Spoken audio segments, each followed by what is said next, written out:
lutukin khua hi mawi lutuka pon ka han thlira athiang mawi lutuka thla ka la lo thei lo video in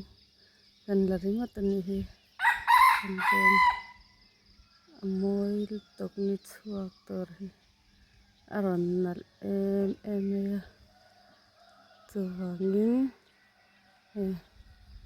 Kolasib Tumpui veng atangin ni chhuak mawi lutuk kan la ni kan in chung atangin athai ang kan la kwala ni mawi lutuk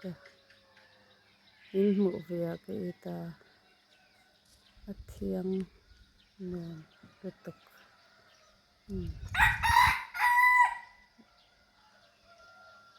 ar khoang te chu sengai mang lo te pawh kan lo awm ve thei tawh ni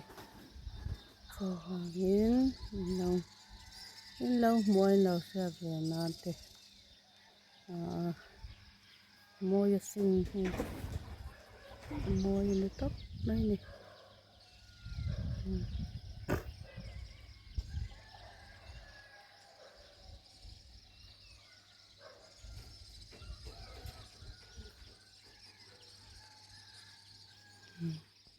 he video hi dam lo nan na kumamu te